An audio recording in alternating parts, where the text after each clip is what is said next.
वक्त से लड़कर जो नसीब बदल दे, वक्त से लड़कर जो नसीब बदल दे, इंसान वही है जो अपनी तकदीर बदल दे। कल क्या होगा कभी मत सोचो, कल क्या होगा कभी मत सोचो, क्या पता कल वक्त खुद अपनी तस्वीर बदल दे। नमस्कार दोस्तों, मैं हूं विनोद। स्वागत है आप सभी का आपके अपने यूट्यूब चैनल पब्लिक कैरियर में। लेकर हाजिर हूं भारत की जनगणना। जनगणना विशेष टॉपिक है। यहाँ से आप लोगों के एग्ज़ाम में क्वेश्चन पूछा ही जाता है और यूपी पुलिस के लिए तो वरदान है, क्वेश्चन आना ही आना है। देखिए, जनगणना 2011 है, ये एक विशेष टॉपिक है इसका, प्लस इसके साथ में जनगणना से संबंधित सभी महत्वपूर्ण जानकारी भी आप लोगों को कवर कराई जाएगी। अगर ये वीडियो आपने स्टार्ट कर दिया है ना, तो अंत तक ज़रूर देखिएगा दोस्त, 2 नंबर पक्के हो जाएंगे किसी भी एग्ज़ाम के लिए। फुल वॉच करना है, बिल्कुल फुल वॉच। दूसरी चीज़, इसकी पीडीएफ भी आप लोगों को फ्री ऑफ कॉस्ट उपलब्ध कराई जाएगी। वीडियो के डिस्क्रिप्शन बॉक्स में आपको लिंक दे दिया जाएगा, वहाँ से आप लोग ये पीडीएफ भी अपने पास शामिल कर सकते हैं फ्री ऑफ कॉस्ट। देखिए, जनगणना 2 शब्दों के मेल से बना हुआ है। एक मतलब होता है जन, दूसरे का मतलब होता है गणना। अब इनके अर्थ की बात करता हूँ। जन का मतलब होता है लोग, है ना, या मनुष्य, प्लस गणना का मतलब होता है दोस्त गिनती, अर्थात लोगों की गिनती करना ही जनगणना कहलाता है। ये याद रखना, लोगों की गिनती करना। हमारे देश में, हमारी कंट्री में कितने लोग रह रहे हैं, या विश्व स्तर पर देखें तो सभी विश्व में या संपूर्ण विश्व में कितने लोग इस समय मौजूद हैं, ऐसी काउंटिंग कराना, ऐसी गिनती कराना ही जनगणना कहलाता है। आप लोगों से पूछेगा जनगणना का प्राचीन उल्लेख कहाँ से देखने को मिलता है। बात करें ऋग्वेद की, तो उसमें भी जनगणना से संबंधित उल्लेख मिलेगा। अर्थशास्त्र में भी मिलेगा, आईने अकबरी में भी मिलेगा। तो आपसे पूछ सकता है प्राचीन उल्लेख किस किस ग्रंथ में है। ऋग्वेद में, अर्थशास्त्र में, आईने अकबरी में। बात करता हूँ, देखिए यहाँ पे ऋग्वेद आया है, इससे रिलेटेड कुछ फैक्ट कवर कराऊंगा दोस्त। ऋग्वेद एक प्राचीन वेद है, सबसे प्राचीन वेद, सबसे पवित्र वेद ऋग्वेद ही है, ठीक है ना, याद रखना। मैं बात करता हूँ वेदों की संख्या की, तो वेदों की संख्या 4 है, ये याद रखना। दूसरी चीज़, यहाँ अगर आपसे पूछे वेदों के संकलनकर्ता कौन थे, क्वेश्चन आएगा वेदों के संकलनकर्ता, तो वो थे महर्षि वेद व्यास। वेद व्यास ये वेदों के संकलनकर्ता थे, संकलन किया था वेदों का इन्होंने। और वेद 4 थे, ऋग्वेद, यजुर्वेद, अथर्ववेद और सामवेद, याद रखना, ठीक है। दूसरी चीज़ मैं बात करता हूँ ऋग्वेद से रिलेटेड। ऋग्वेद में कुल मिलाकर 10 मंडल हैं, ठीक है ना। अगर मैं बात करता हूँ सूक्त की, तो 1028 इसमें सूक्त हैं, ठीक है ना। अगर बात करें उपनिषद की संख्या की, तो उपनिषद की संख्या 108 होती है। अगर पुराणों की संख्या पूछे, तो पुराणों की संख्या 18 है। पुराणों के संकलनकर्ता को लोमहर्ष के नाम से भी जाना जाता है, और सबसे प्राचीन पुराण मत्स्य पुराण है। 18 है संख्या, याद रखना, ठीक है। ऋग्वेद में 10 मंडल हैं, 1028 सूक्त हैं, 108 उपनिषद हैं, और 18 इसमें आप लोग देखेंगे तो पुराणों की संख्या है। सबसे प्राचीन पुराण कौन सा है दोस्त, वो है मत्स्य पुराण। पुराणों की संख्या में मत्स्य पुराण हो गया, विष्णु पुराण हो गया, ठीक है ना। ये कई सारे पुराण हैं, 18 इनके नाम हैं। ऋग्वेद में अगर ऋचाओं की बात करें, तो 10,462 ऋग्वेद में ऋचाएं हैं। ये क्वेश्चन यहाँ से बिल्कुल पूछे जाते रहे हैं। दूसरा नंबर आया अर्थशास्त्र का। तो अर्थशास्त्र दोस्त किसके द्वारा लिखित पुस्तक है, ये कौटिल्य के द्वारा लिखित पुस्तक, ठीक है ना। कै ओ टे ई आधालय, ये कौटिल्य के द्वारा लिखित पुस्तक है। ये जो कौटिल्य था, ये चंद्रगुप्त मौर्य का, है ना, प्रधानमंत्री था। कौटिल्य के अन्य नाम की मैं बात करता हूँ, तो कौटिल्य के अन्य नाम दोस्त वो थे विष्णुगुप्त, है ना, विष्णुगुप्त इसका अन्य नाम था, कौटिल्य था, और एक नाम इसका चाणक्य था। ये एक ही व्यक्ति के 3 नाम कौटिल्य, विष्णुगुप्त और चाणक्य थे। अर्थशास्त्र इसी के द्वारा लिखी गई पुस्तक है, और ये पॉलिटिक्स पर आधारित है, राजनीति से रिलेटेड है। बात करते हैं आईने अकबरी की। आईने अकबरी दोस्त ये अबुल फजल के द्वारा लिखी गई है। किसके द्वारा, अबुल फजल के द्वारा लिखी गई है आईने अकबरी, या अकबरनामा भी इसे आप लोग कह सकते हैं। अकबरनामा या आईने अकबरी, ये अबुल फजल के द्वारा लिखी गई है। तो ये कुछ यहाँ से रिलेटेड फैक्ट थे। बात करते हैं आधुनिक जनगणना की। आधुनिक जनगणना कहाँ से शुरू मानी जाती है। आधुनिक का मतलब हो गया आज की जनगणना। आधुनिक का विलोम क्या होता है, प्राचीन भी कह सकते हैं। प्राचीन का मतलब पुराना, आधुनिक का मतलब नया होता है। आधुनिक जनगणना की शुरुआत 1749 ईस्वी में स्वीडन से मानी जाती है। स्वीडन एक कंट्री है, वहीं से 1749 में आधुनिक युग की जो जनगणना है उसे शुरू माना जाता है। स्वीडन की राजधानी की मैं बात करता हूँ तो दोस्त स्टॉकहोम इसकी राजधानी है, ये भी आप लोग इससे जोड़ लेना। अगर बात करते हैं दशकीय जनगणना, दशकीय जनगणना का मतलब होता है 10 साल के अंतराल पर कराई जाने वाली जनगणना। तो दशकीय जनगणना की शुरुआत 1790 ईस्वी में USA, United state of America यानी संयुक्त राज्य अमेरिका से शुरू मानी जाती है। 10 की यानी 10 साल के आधार पर कराई जाने वाली जनगणना 1790 में हुई थी, यूएसए से ये शुरू मानी जाती है। USA, United state of America. और यहीं से रिलेटेड है यूट्यूब जो कि 2014 में शुरू हुई थी, जावेद करीम के द्वारा स्थापित हुई थी। ये अमेरिका के कैलिफोर्निया में है ना, यूट्यूब का जो मुख्य केंद्र है वो माना जाता है यूएसए से, याद रखो, ठीक है ना भैया। 10 की जनगणना 1790 यूएसए में शुरू मानी जाती है। वहीं भारत की प्रथम जनगणना की मैं बात करता हूं तो भारत की प्रथम जनगणना 1872 में हुई थी, लॉर्ड मेयो के समय में। अंग्रेज थे उस समय भारत में जब प्रथम जनगणना हुई थी, पहली बार जनगणना की गई थी, और ये इसलिए की गई थी कि भारत की ताकत को मापा जाए कि भारत में कितने लोग इस समय कार्यरत हैं या फिर उपलब्ध हैं। तो लॉर्ड मेयो यानी सोचा मेयो तो पता करनी है, मोय तो पता करनी है कि भारत में कितने लोग रह रहे हैं, 72 हैं कि कितने हैं। तो मोय तो यूँ पता करनी है कि भाई भारत में कितने लोग रह रहे हैं। ये ट्रिक से भी आप लोग रिलेट कर सकते हैं। भारत की 10 की जनगणना अर्थात 10 साल पर आधारित जनगणना, रिपीटेड या नियमित जनगणना की शुरुआत कब से मानी जाती है? आपसे क्वेश्चन करेगा भारत में नियमित जनगणना, लगातार जनगणना की जो शुरुआत थी वो कब से हुई थी? 1881, 72 ऐसे आप लोगों को ऑप्शन डाल के देगा। तो वहाँ एक ऑप्शन आपको नियमित जनगणना से रिलेटेड मिलेगा 1881, लॉर्ड रिपन के समय में। रिपन मतलब रिपीट, देखिए यहाँ पे रिप और यहाँ पे रिपीट, इस प्रकार से रिपीटेड यानी नियमित जनगणना की शुरुआत 1881 में लॉर्ड रिपन के समय से मानी जाती है। अगर हम लोग शहरी हिसाब से देखें कि किस शहर की जनगणना पहले भी कराई जा चुकी थी, भारत में ये संपूर्ण जनगणना हुई थी लेकिन शहरी जनगणना भी पहले एक बार प्रयोग करके देख ली गई थी। बात है 1824 ईस्वी की, प्रयाग इलाहाबाद में पहली शहरी जनगणना हुई थी, और 1827-28 में बनारस में जनगणना हुई थी। दोनों ही जनगणना जेम्स प्रीसेप्ट के समय में हुई थी। ये भी आप लोग इससे रिलेटेड करके याद रख सकते हो। तो आपसे पूछ सकता है प्रथम शहरी जनगणना कब हुई? 1824 में। कहाँ पे? प्रयाग इलाहाबाद में हुई थी। और आगे बात करते हैं 1827-28 में बनारस में हुई थी दूसरी जनगणना। शहरी हिसाब से देखें तो किसके समय में हुई थी? जेम्स प्रीसेप। ये जेम्स प्रीसेप से रिलेटेड मोस्ट इंपॉर्टेंट क्वेश्चन पूछा जाता है। इसने अशोक के शिलालेखों को पहली बार पढ़ने में मदद मिली थी इसे 1837 में। जेम्स प्रीसेप ने अशोक के शिलालेखों को पढ़ा था पहली बार। क्वेश्चन पूछा जाता है अशोक के शिलालेखों को पहली बार किसने पढ़ा? 1837 में जेम्स प्रीसेप ने। बात करते हैं उसके शिलालेखों की संख्या 14 थी। याद रखना, ये पूछा जाता है कि शिलालेखों की संख्या कौन सी थी? 14। जो अशोक था इसने 261 बीसी में एक युद्ध लड़ा था कलिंग का, और इस कलिंग के युद्ध के बाद ही अशोक ने कभी युद्ध ना करने की जो प्रतिज्ञा है वो ले ली थी। तो पूछ सकता है किस युद्ध के बाद अशोक ने कभी युद्ध ना करने की या रक्तपात ना बहाने की जो नीति है उसका उपयोग किया था? तो 261 बीसी कलिंग के युद्ध के बाद। आगे बात करते हैं स्वतंत्र भारत की। भारत स्वतंत्र हुआ कब? 15 अगस्त 1947 को भारत स्वतंत्र हुआ, अंग्रेजों की दास्ता से मुक्त हुआ, गुलामी की दास्ता से। तो भारत की पहली जनगणना हुई 1951 में। स्वतंत्र भारत की पहली जनगणना 1951 में हुई थी। आगे बात करते हैं इस समय जनगणना आयुक्त कौन था?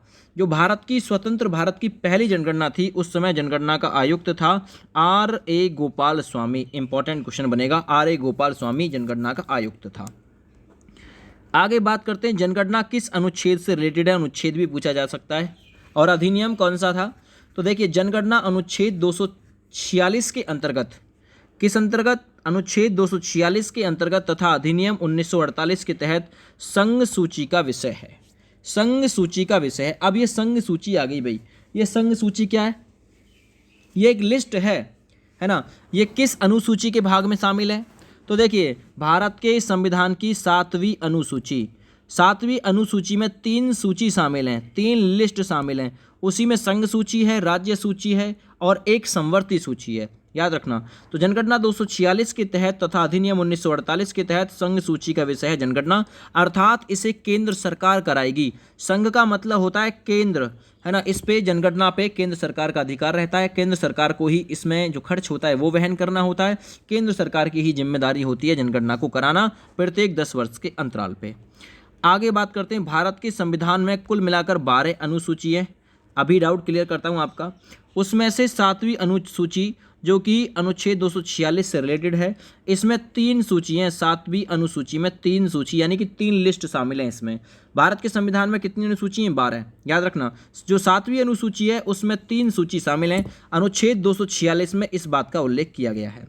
अच्छा, इसमें पहली जो सूची आएगी वो आएगी संघ सूची। ये जो संघ सूची होती है इसे केंद्र सूची भी बोलते हैं। इस पे केंद्र सरकार कानून बनाती है, यानी कि मोदी सरकार इस पे कानून बनाएगी, सेंट्रल गवर्नमेंट इस पे कानून बनाएगी, ठीक है ना। इसमें पहले 57 विषय थे। आपसे पूछेगा जो संघ सूची है इसमें पहले कितने विषय थे? 97। अब कितने विषय हैं? 100। दोनों ही प्रकार के क्वेश्चन बनेंगे। संघ सूची में पहले 97 विषय थे और अब बढ़ के इसमें 3 और इंक्रीमेंट हुए, 100 विषय इसमें हो चुके हैं, है ना। संघ सूची में वर्तमान में कितने विषय हैं? 100। पहले कितने थे? 97। याद रखो। संघ सूची में कानून कौन बनाता है? संघ सूची में शामिल करना हो किसी को तो कौन करता है? तो वो केंद्र सरकार करती है, क्योंकि ये इसी के अधिकार में आती है। अगला है राज्य सूची। राज्य सूची के लिए राज्य सरकार कानून बनाएगी और इसमें पहले 61 विषय थे, वर्तमान में 66 विषय हैं। क्वेश्चन पूछेगा राज्य सूची में पहले कितने विषय थे? 61। अब कितने विषय हैं? 66 विषय हैं दोस्त, याद रखना। आगे बात करते हैं संवर्ती सूची। ये जो संवर्ती सूची होती है इस पे केंद्र और राज्य दोनों मिलकर कानून बनाते हैं। केंद्र सरकार और राज्य सरकार दोनों मिलेंगे, कानून बनाएंगे।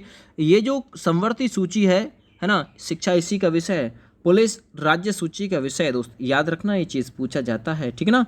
शिक्षा किसका है भाई? शिक्षा आपको पता है किसका विषय है, ठीक है। तो संवर्ती सूची दोनों मिलकर कानून बना सकते हैं शिक्षा पे। पुलिस राज्य सूची, प्रत्येक राज्य की पुलिस अलग अलग होती है, इसलिए राज्य सूची का विषय है। तो संवर्ती सूची में पहले 52 विषय थे, घट के कितने हो गए? 47 विषय हो गए, क्योंकि कुछ जो टैक्सेस हैं वो आपके किस में पहुंच गए? वो इसमें पहुंच गए आपके संघ सूची में, या फिर कुछ बिंदु संघ सूची में यहाँ से जा चुके हैं। आगे बढ़ते हैं। जनगणना कराने का अधिकार केंद्र सरकार को प्राप्त है। जनगणना के प्रमुख अधिकारी कौन होते हैं? तो ये आर्टिकल 246 कहता है कि जनगणना का जो अधिकार है वो केंद्र सरकार के पास है। जनगणना के प्रमुख अधिकारी होते हैं, कौन कौन से होते हैं? इसमें रजिस्ट्रार, आपको जो तहसील लेवल पर मिलेगा रजिस्ट्रार जनरल मिलेगा, और जनगणना आयुक्त इस काम को देखते हैं। जनगणना विभाग गृह मंत्रालय के द्वारा इसे जो है संपन्न कराया जाता है जनगणना को। जनगणना विभाग गृह मंत्रालय के द्वारा इसे संपन्न कराया जाता है। इसमें रजिस्ट्रार जनरल और जनगणना आयुक्त इसके हेड होते हैं। इसके साथ साथ में जनगणना जब करानी होती है तो आपको पता है कि एक ग्राम लेवल पर होती है, तो कुछ संविदा कर्मियों को भी इसमें शामिल कर लिया जाता है। आगे बढ़ते हैं। भारत में पहली जनसंख्या नीति कब आई? Important question.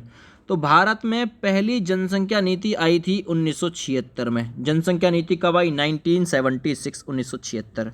नई जनसंख्या नीति भारत में कब आई? तो नई जनसंख्या नीति भारत में आई थी 2000 में। Important line. राष्ट्रीय जनगणना आयोग का गठन कब हुआ? इंपॉर्टेंट। राष्ट्रीय जनसंख्या, जनगणना नहीं, राष्ट्रीय जनसंख्या आयोग का गठन हुआ था वर्ष 2000 में। और गठन कब हुआ था? 11 मई 2000 को। आपसे पूछेगा राष्ट्रीय जनसंख्या आयोग की स्थापना कब हुई, गठन कब हुआ? 11 मई 2000 को दोस्तों। अध्यक्ष कौन था? PM मोदी अध्यक्ष थे, याद रखना उस समय। अगर बात करते हैं उपाध्यक्ष की तो वो थे सुमन बेरी, है ना। राष्ट्रीय जनसंख्या आयोग का गठन हुआ था 11 मई 2000 को। अब यहाँ से आगे बढ़ते हैं। महाविभाजक, जनसंख्या के मामले में महाविभाजक वर्ष किसे माना जाता है? विभाजक का मतलब डिवाइडेड, है ना, याद रखना। सबसे ज़्यादा डिवाइड हुई थी जनसंख्या वहाँ पे 1921, ये महाविभाजक वर्ष माना जाता है। महाविभाजक दशक माना जाता है, 10 साल का पीरियड, तो 1911 को महाविभाजक दशक के रूप में माना जाता है। बात अर्ध महाविभाजक की करते हैं तो आधा महाविभाजक जो था वो 1951, यहीं से स्वतंत्र भारत के प्रथम जनगणना की शुरुआत हुई थी और अर्ध महाविभाजक वर्ष के रूप में 1951 को जाना जाता है। आगे बात करते हैं पहली जाति के आधार पे जनगणना, यानी पहली जातिगत आधारित जनगणना कब की गई थी? 1931 में पहली बार।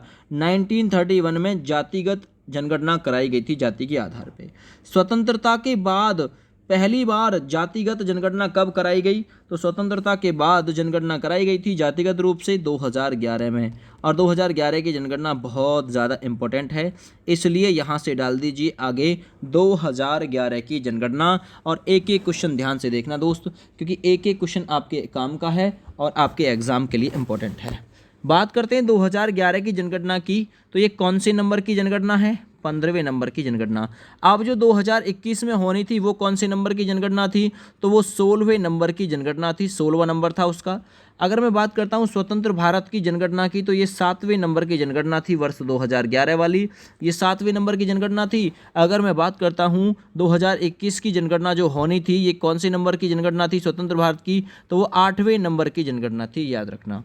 ये जो यहाँ पे बात करते हैं वर्ष 2011 की, 2011 में जनगणना आयुक्त कौन था? सी चंद्रमौली। सी चंद्रमौली ये 2011 की जनगणना के आयुक्त थे। जनगणना का ध्येय क्या था, अर्थात मोटो क्या था? जनगणना कराने का ध्येय अर्थात मोटो क्या था?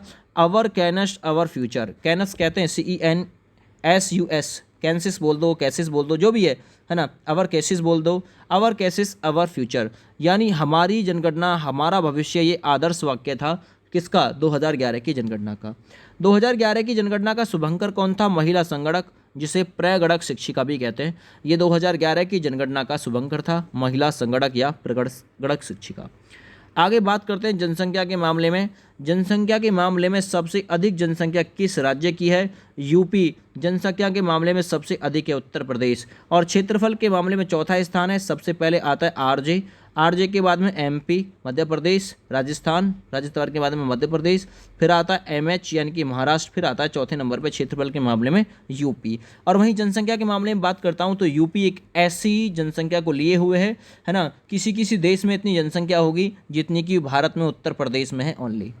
अगर मैं बात करता हूँ सबसे कम जनसंख्या की बात करता हूँ राज्य के हिसाब से, तो सबसे कम जनसंख्या सिक्किम की है।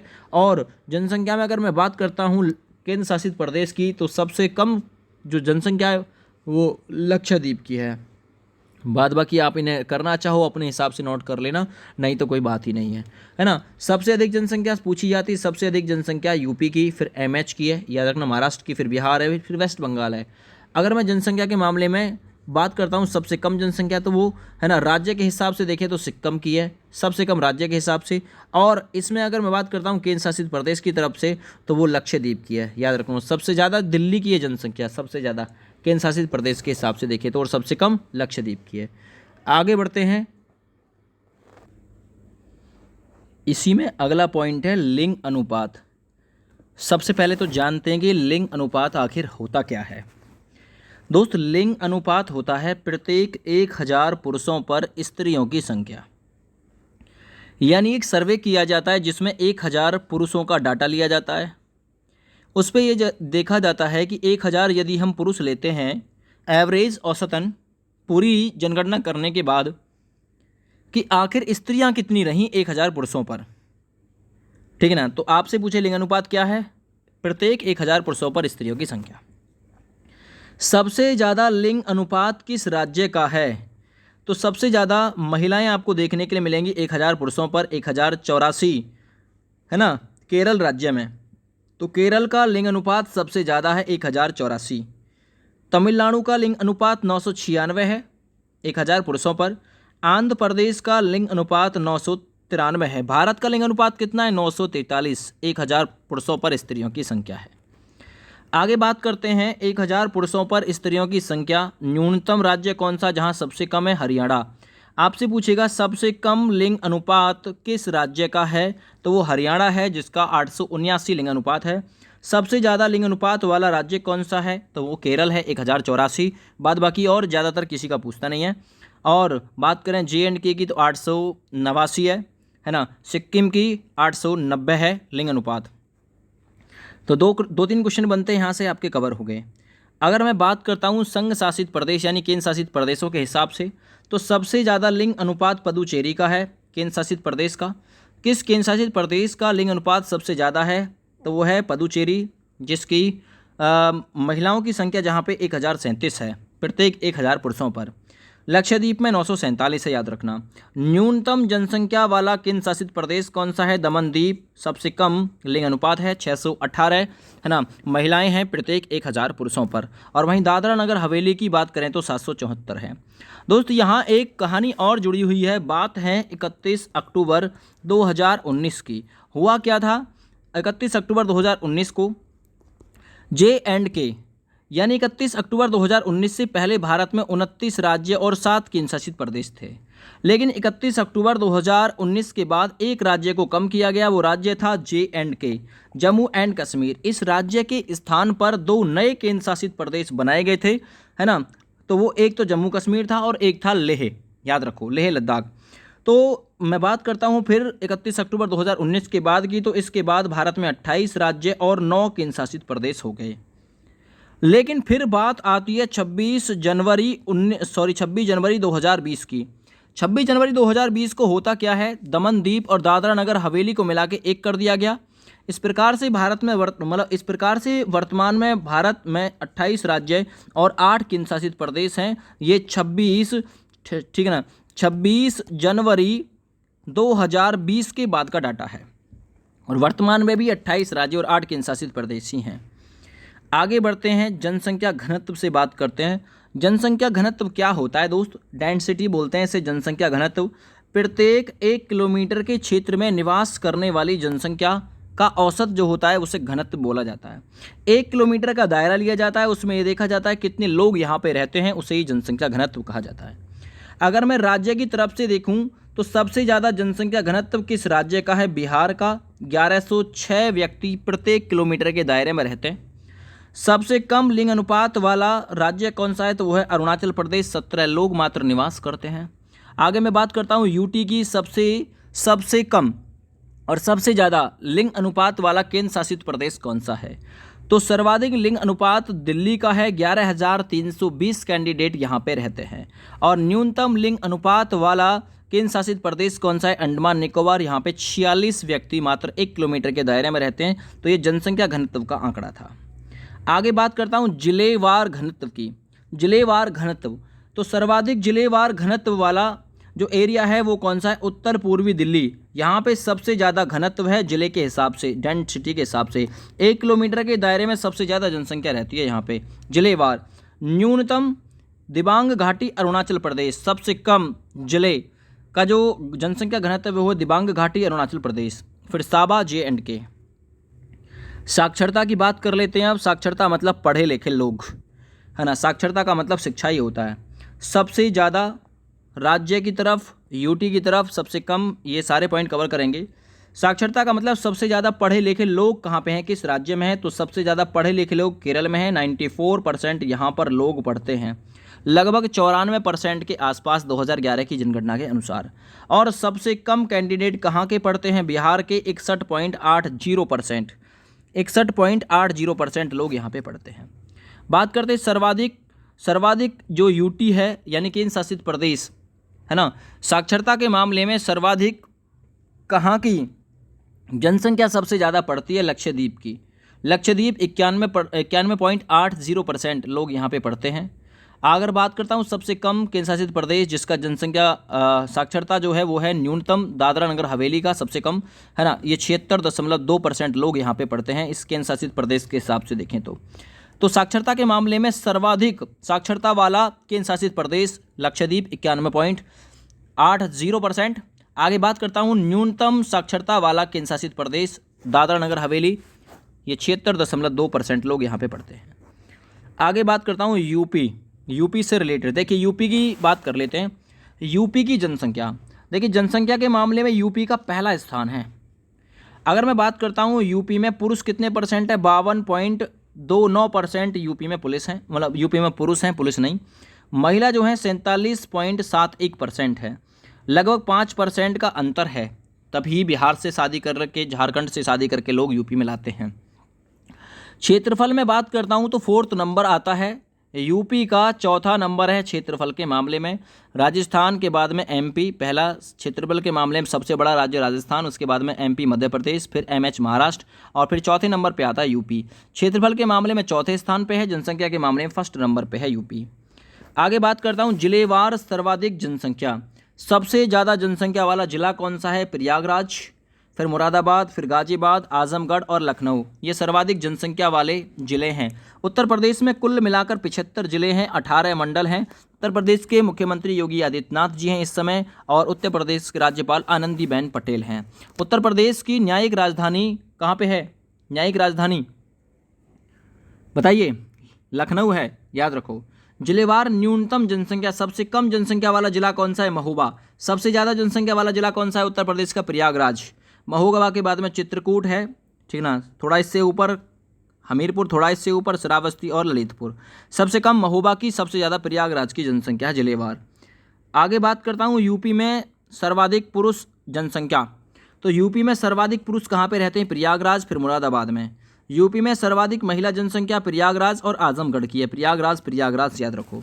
सर्वाधिक दशकीय वृद्धि वाले जिले जिन्होंने पिछले 10 साल में सबसे ज़्यादा वृद्धि की जनसंख्या के मामले में, तो वो गौतम बुद्ध नगर, गाजियाबाद और श्रावस्ती है। न्यूनतम दशकीय वृद्धि वाले जिले जिनमें कम वृद्धि हुई, कानपुर नगर, हमीरपुर और बागपत, ये याद रखना, इंपॉर्टेंट है यहाँ से पॉइंट।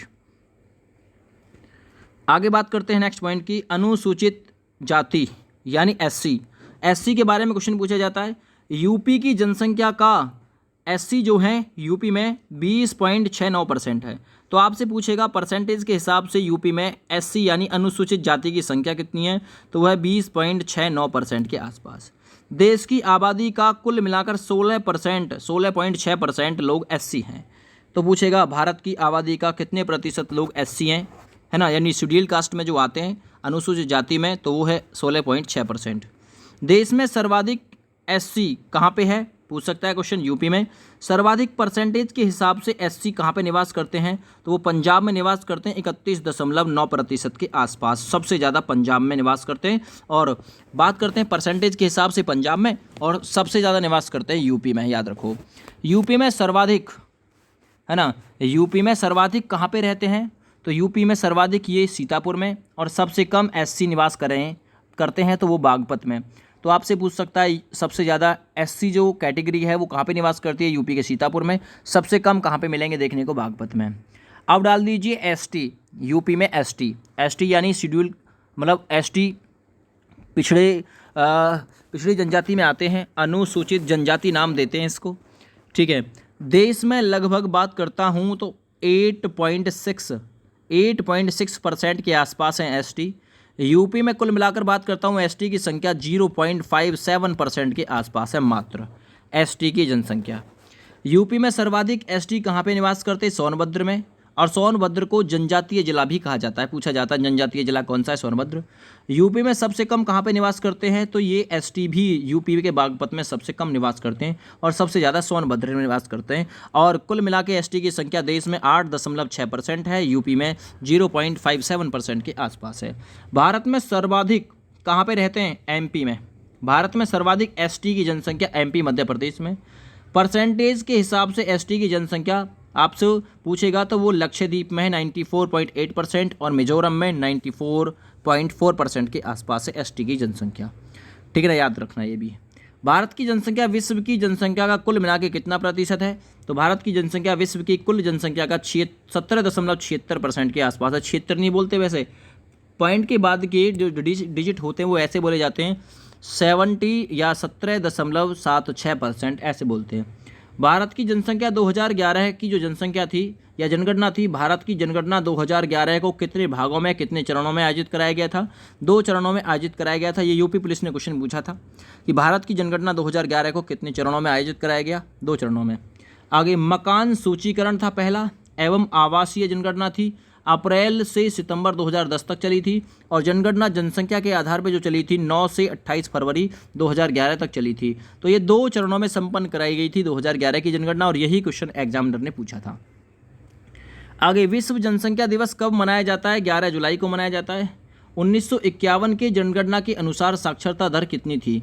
जो 1951 में जनगणना हुई थी उस समय साक्षरता अर्थात पढ़े लिखे लोग मात्र 18.33% थे, तभी अंग्रेज शासन कर गए थे। वर्ष 2001 से 2011 में भारत की दशकीय जनसंख्या वृद्धि दर कितनी रही? 17.7%। जनसंख्या घनत्व 2011 के अनुसार भारत का कितना है? है ना। जनसंख्या का घनत्व 2011 के अनुसार 382 व्यक्ति प्रति किलोमीटर के दायरे में आते हैं। यह क्वेश्चन पूछा जा चुका है। सर्वाधिक जनसंख्या वाला जिला कौन सा है? ठाणे, जो कि महाराष्ट्र में है, सबसे ज़्यादा जनसंख्या रहती है अगर पूरे देश की बात करें तो। जनगणना 2011 के अनुसार उत्तर प्रदेश की कुल नगरीय जनसंख्या कितनी है? तो ये है आपकी 22.27% के आसपास। जनगणना 2011 के अनुसार उत्तर प्रदेश में अनुसूचित जाति की जनसंख्या कितनी है? तो 0.6% के आसपास। एससी की जो संख्या है वो 20.7 के आसपास है। दोनों ही क्वेश्चन इंपॉर्टेंट है, पूछ सकता है। 2021 में होने वाली जनगणना का नंबर कौन सा था? तो ये स्वतंत्र भारत की 8वीं जनगणना और कुल मिलाकर 16वीं जनगणना थी, लेकिन हुई नहीं थी। राष्ट्रीय जनसंख्या नीति 2000 के अनुसार किस वर्ष तक जनसंख्या स्थिरता प्राप्त करने का लक्ष्य रखा गया? जिस हिसाब से बढ़ रही है उसे कंट्रोल करने का लक्ष्य रखा गया है 2045, पूछ सकता है। 2011 की जनगणना के अनुसार ऋणात्मकता किस राज्य की जनसंख्या में रही? तो ऋणात्मकता का मतलब होता है कमी किस राज्य की जनसंख्या में आई थी? नागालैंड की जनसंख्या। 2011 की जनगणना के अनुसार भारत का लिंग अनुपात कितना है? तो वो 943 है भारत का लिंग अनुपात। सर्वाधिक जनसंख्या घनत्व किसका है? बिहार का। सबसे कम जनसंख्या घनत्व है ना, या सबसे कम जनसंख्या घनत्व है अरुणाचल प्रदेश का। सर्वाधिक जनसंख्या घनत्व यूटी के मामले में देखें तो वो है दिल्ली का सर्वाधिक, सबसे ज़्यादा। सबसे कम जनसंख्या घनत्व लक्षद्वीप का है। सर्वाधिक जनसंख्या घनत्व वाला राज्य है यूपी। सबसे कम जनसंख्या घनत्व वाला राज्य सिक्किम। सर्वाधिक लिंग अनुपात वाला राज्य केरल है, ऑलरेडी आ चुके हैं। सबसे कम लिंग अनुपात वाला जो राज्य है वो है आपका हरियाणा, 879 लोग रहते हैं। सबसे ज़्यादा साक्षरता वाला राज्य कौन सा है? केरल। सबसे कम साक्षरता वाला राज्य दोस्त बिहार है। सबसे कम पढ़े लिखे लोग वहीं पर रहते हैं, सबसे ज़्यादा केरल में रहते हैं, है ना। भारत की साक्षरता की बात करते हैं। भारत में पढ़ा लिखा जो लोग है वो कितना है? भारत की साक्षरता में पुरुष जो प्रतिशत है वो है 82.14%। भारत के जो लोग हैं वो वर्तमान में पुरुष जो मेल कैंडिडेट वो पढ़ते हैं। महिलाओं की बात करें तो 65.46% आंकड़ों के हिसाब से यहाँ पर महिला भारत में पढ़ती हैं। भारत का डाटा है। समग्र साक्षरता भारत की कुल मिला के साक्षरता कितनी है? 74% के आसपास है। भारत का लिंग अनुपात की बात करें तो भारत का लिंग अनुपात 943 है। प्रत्येक 1000 पुरुषों पर भारत में 943 महिलाएं आती हैं। यहीं इसमें आप लोग कुछ पॉइंट और फिट करिएगा। 2011 की जनगणना के अनुसार यूपी के मामले में आप लोग फिट करिए। यहाँ पे यूपी का 2011 की जनगणना के अनुसार लिंग अनुपात 902 व्यक्ति है, ठीक है ना, 1000 पुरुषों पर। और यूपी की साक्षरता की बात करें तो यूपी की जो साक्षरता है वो कुल मिलाकर 67.68% के आसपास है कुल, जिसमें पुरुष साक्षरता आपको देखने के मिलेगी 77.28% के आसपास। और वहीं महिलाओं की बात करें तो लगभग 57.18% के आसपास महिला आपको पढ़ी लिखी मिलेंगी। इसमें अगर मैं बात करता हूं उत्तर प्रदेश के पास कुल मिला के जनसंख्या कितने प्रतिशत है भारत की, तो 16.51% के आसपास जनसंख्या है भाई, याद रखना भाई, सबसे अधिक।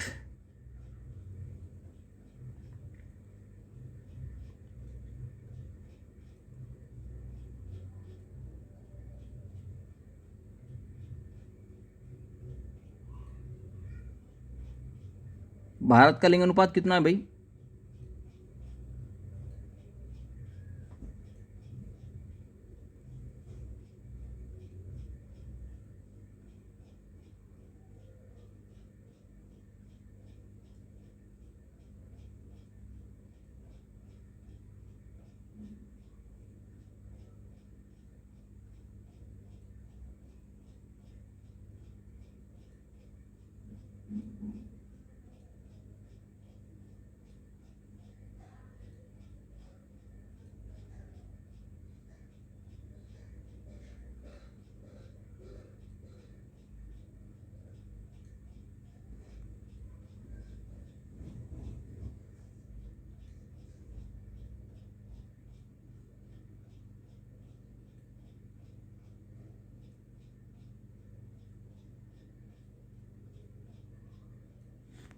उत्तर प्रदेश का जनसंख्या घनत्व 829 व्यक्ति, है ना, प्रति वर्ग किलोमीटर के हिसाब से जनसंख्या घनत्व 829 व्यक्ति प्रति किलोमीटर के दायरे में देखने को मिलेंगे।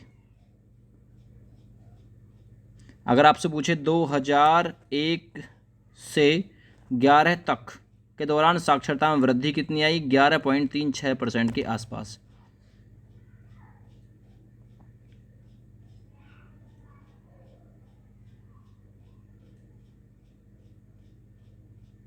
और 2011 का जो है ना ये 912 है, 902 नहीं है, 912 करना है इसको, ठीक है ना। उत्तर प्रदेश का औसत लिंग अनुपात 2011 के आंकड़ों के अनुसार 912 है और भारत का कुल मिला के 943 है, तो यूपी का 912 है।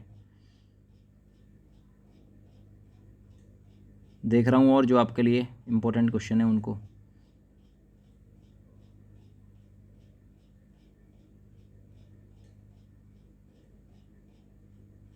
चलो ये इंपॉर्टेंट क्वेश्चन थे। थैंक यू, बाय बाय, जय हिंद।